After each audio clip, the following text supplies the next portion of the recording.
Hi everyone, now I'm going to be tying a Midas, or a variant of the Midas, but as a Caddis pattern. There's a Caddis fly, this one here. Now this is it's a nice pattern, it's a nice style, fishes really well in the lochs, with wild brown trout or rainbows. It works extremely well, and it would work definitely in the river, so it's a great fly. Now this is tied, I mean it will represent midge as well, obviously with the legs, but it's a very good Caddis pattern. If you see some light coloured Caddis or any Caddis coming off and you've got a good colour, this is a great pattern to use. Now hook choice is up to yourself, but I like using these hooks, whether it be bronze or black nickel in this case. This is the Fulling mill hook, it's called the Short Shank Special. Now this is a size 10. Now it's given the size 10 because of the gape of the hook, which is equivalent to a 10. Because it's short, it's got the shank of a size 12. So it's a really good, it's a type of hook you could use in a dry fly, you could use in lots of things. And this fly is basically, it can be fished dry, you can gink it up, or you can just basically subsurface if it's sitting below the surface. Or even if you wanted to take it down with a sinking line, you can do that as well. Now, reasonably easy to tie. Thread I'm going to be using is the red uni thread in 8/0.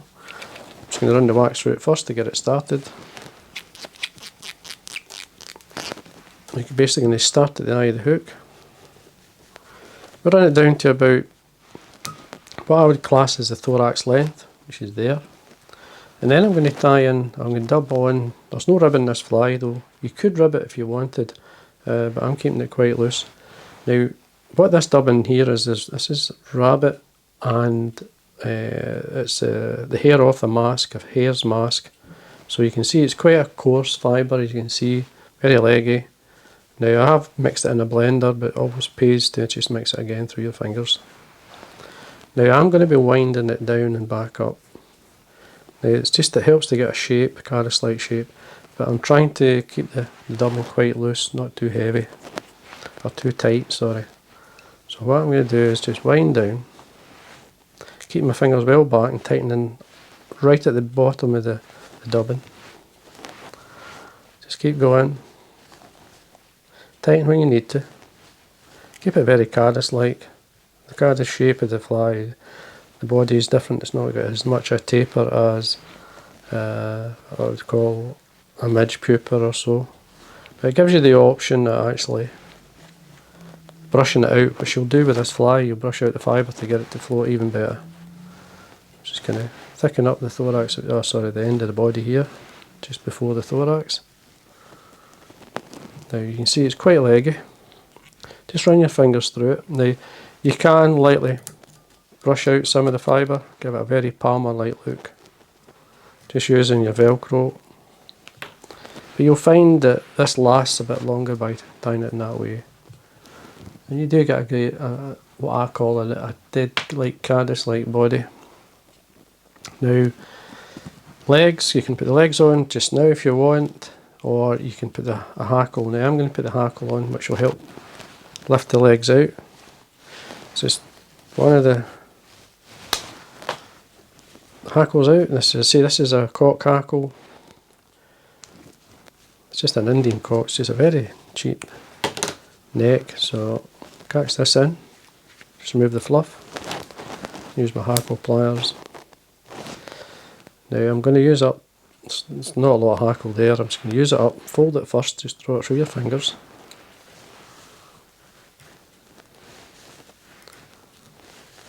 Just use up the hackle, across your fingers, or across the thread, sorry, 2 or 3 turns. You can fold back the tip, break that off, and then just lightly draw back these fibres, or draw back the hackle fibres with your fingers, and then hold them down slightly with the thread turns.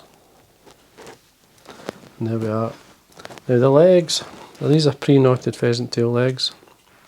These are double knotted, as you can probably see there, and I've got ideal for this type of fly. It's a broken one. Just take out the broken ones. There's always a broken fibre or two. Now I'm going to put 6 legs on. In this case they're dyed red. You could use the natural if you want. Now what I normally do is bring them 90 degrees out from the stem, and then I separate, use my fingers to separate 3, so I've got 3 either side, tail them both away at the same time, and just bring your fingers through. This tightens up the knot, but at the same time it gives you an idea of how they're going to sit. So I'm just going to hold them with my finger and thumb.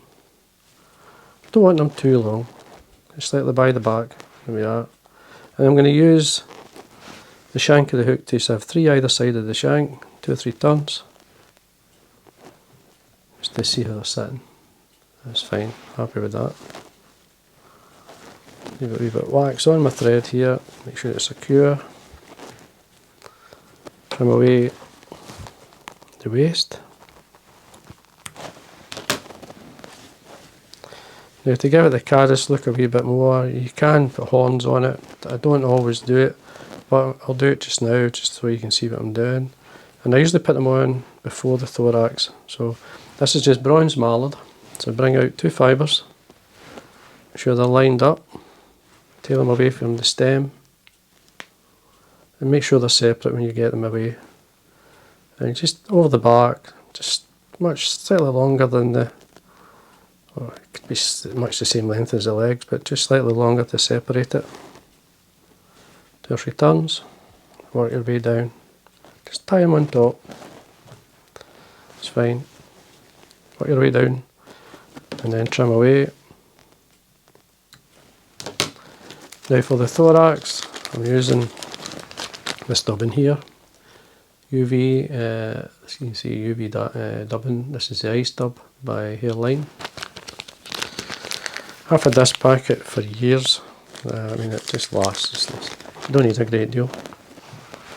You could mix it with some of the Hare's ear dubbin or the Hare's mask dubbin that is used in the body. But I'm just going to use it raw. Just going to use it as it is.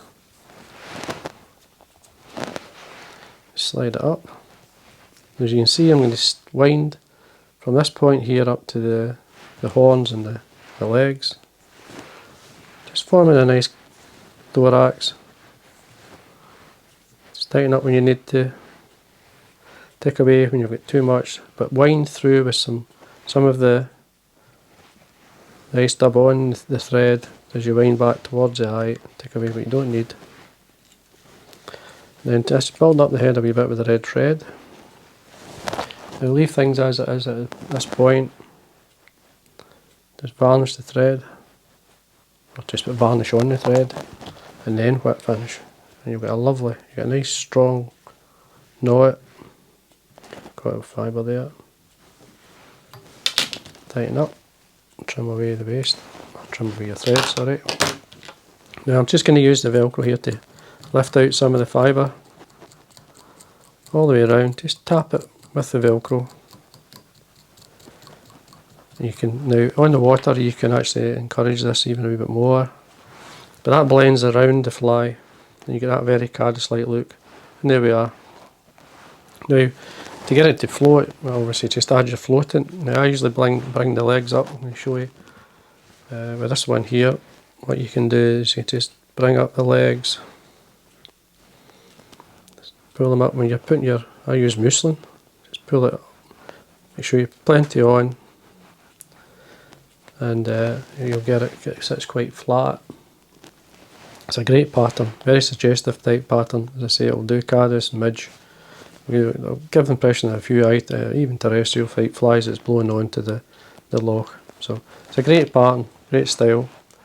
It is off the Midas. The Midas is a great competition fly.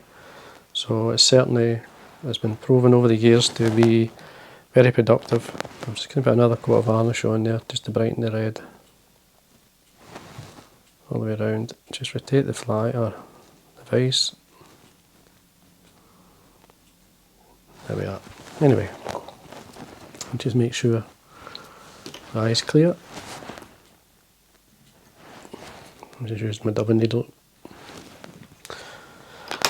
So anyway, there we are.